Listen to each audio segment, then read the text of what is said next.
चलिए जरा सोचिए एक ऐसे साम्राज्य के बारे में, एक ऐसा एम्पायर जिसने 300 से भी ज्यादा सालों तक भारत की किस्मत तय की। जी हां, हम बात कर रहे हैं दिल्ली सल्तनत की। एक ऐसा दौर जिसने वाकई इस सबकॉन्टिनेंट का नक्शा हमेशा हमेशा के लिए बदल कर रख दिया।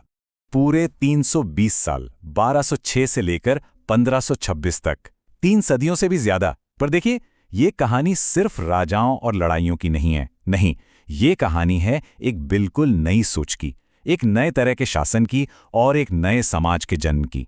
एक ऐसा बदलाव जिसने भारत को वो बनाया जो वो आगे चलकर बना। और सोचिए, इतने लंबे सफर में दिल्ली की गद्दी ने क्या कुछ नहीं देखा होगा। एक के बाद एक कुल 5 राजवंश आए और गए। गुलाम वंश, खिलजी, फिर तुगलक, सैयद और सबसे आखिर में लोदी। तो सवाल तो यही उठता है ना, कि आखिर कैसे 5 बिल्कुल अलग अलग खानदानों ने 320 सालों तक दिल्ली पर अपनी पकड़ जमाए रखी है। तो चलिए, सत्ता, संघर्ष और आखिर में पतन की इस दिलचस्प कहानी को परत दर परत खोल कर देखते हैं। तो ये है हमारा रोड मैप, हमारा सफरनामा। हम एक एक करके इन 5 राजवंशों की कहानी से गुजरेंगे और ये समझने की कोशिश करेंगे कि कैसे हर एक ने सल्तनत की तकदीर में एक नया पन्ना जोड़ा। तो हमारी कहानी की शुरुआत होती है गुलाम वंश से, यानी स्लेव डायनेस्टी से। देखिए, नींव तो रखी कुतुबुद्दीन ऐबक ने, लेकिन इस सल्तनत को एक मजबूत ढांचा, एक असली शक्ल देने का काम किया उसके बाद आने वाले सुल्तान इल्तुतमिश ने।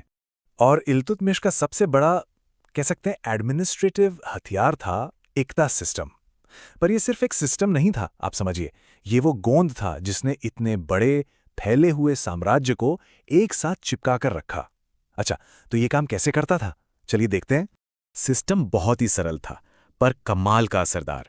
होता यह था कि सुल्तान अपने अफसरों को कैश सैलरी की जगह जमीन का एक टुकड़ा देता था, जिसे कहते थे इक्ता।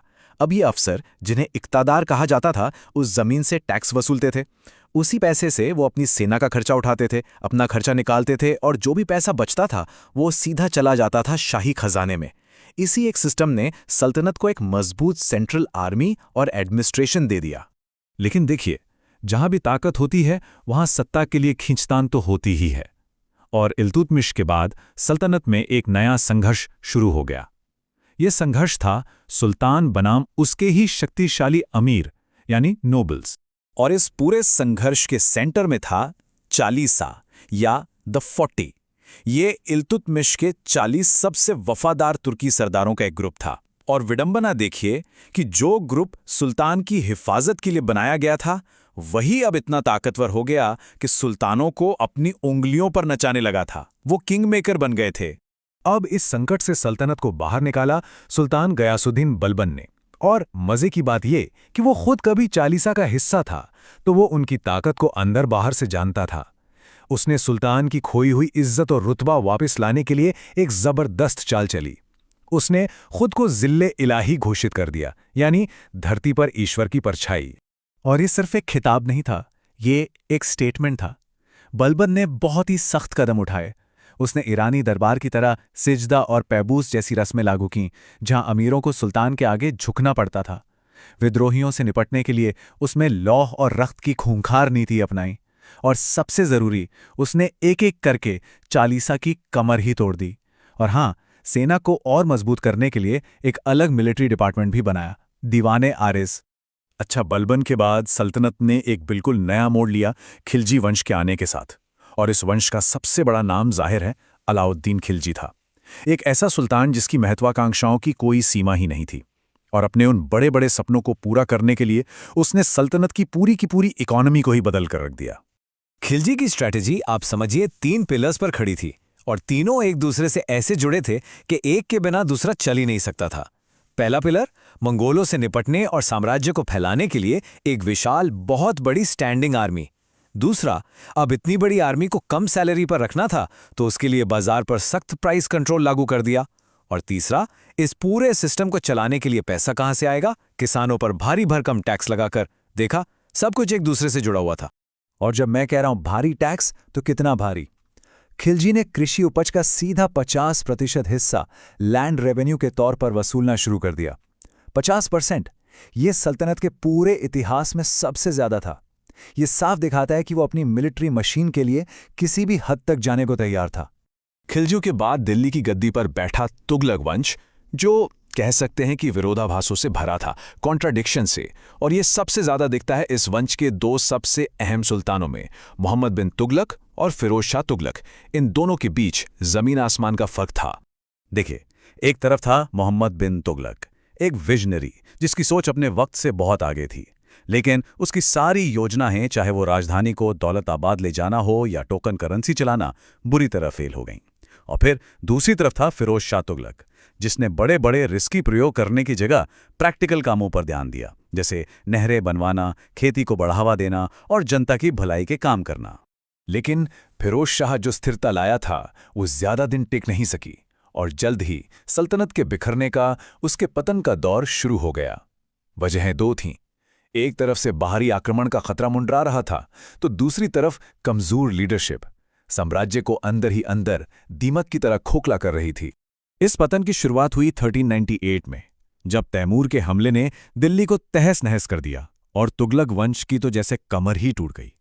इसके बाद जो सैयद वंश आया वो बहुत कमजोर था, बस नाम के सुल्तान थे वो लोग।